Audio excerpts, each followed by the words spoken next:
ตักน้ำได้ไหมคะสบายดีสวัสดีพี่น้องต่อในคลิป2ฮะแจกไปครับตอนนี้ก็คือแจกน้ำมาแจกกันเบิดเลยแหละมาส่งลูกน่ะกวนอีกแล้ว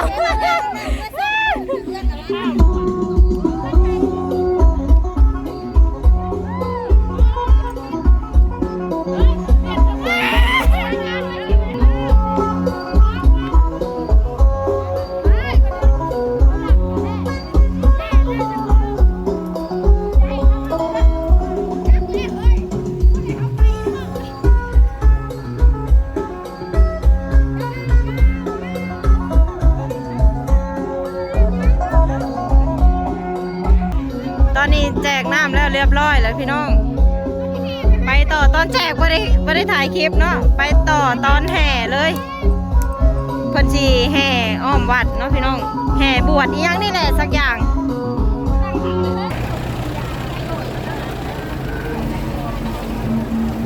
ตอนนี้กำลังสิอ้อมแห่บวชอีหยังนี่เลยเนาะพี่น้องสักอย่างอะไรแต่ก็ว่าบ่เป็นผู้ทางหน้า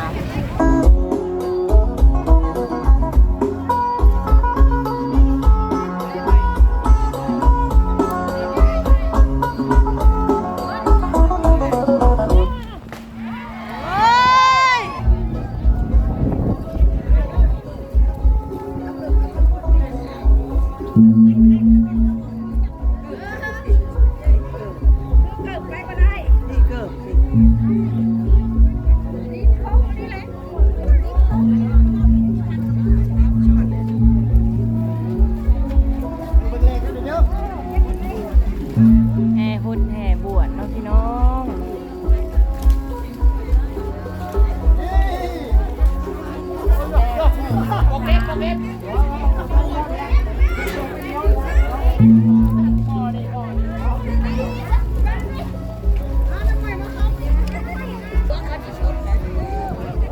สดกระยามันก็อยากเจ็บโอ้ยมันใจแล้วครับ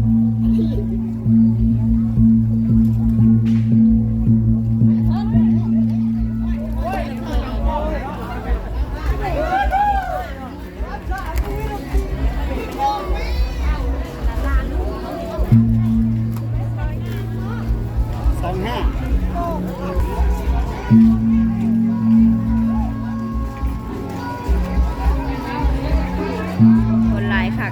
หลังจากที่เขาอ้อม3 หอบครบแล้วกันนี่เลยพี่น้องจะมาโฮสต์บอลนี่เลยเนาะถามว่าโบพิษเด้อพี่น้อง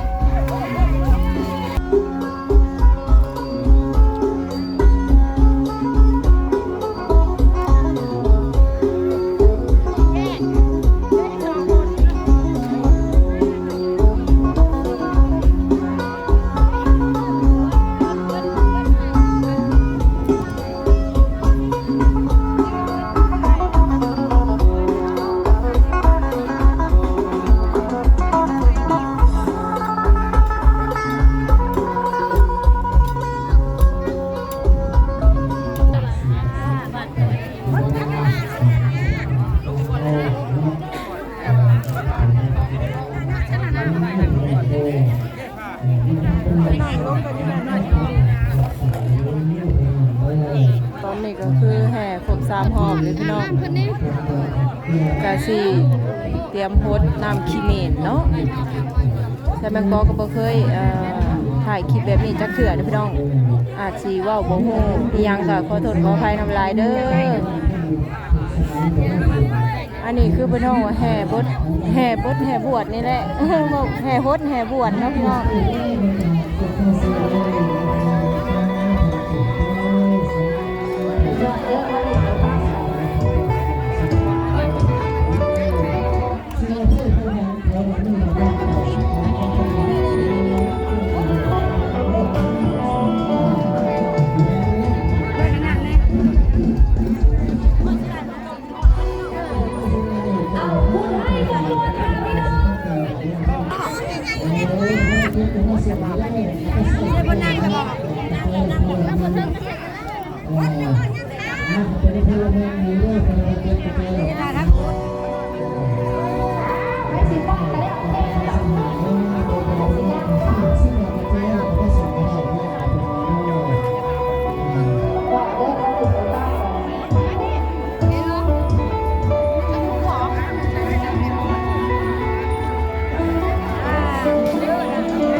องขึ้นตัวอย่างป่าขาย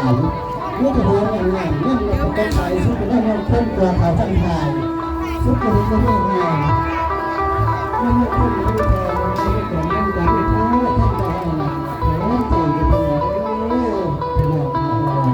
สาธุสาธุ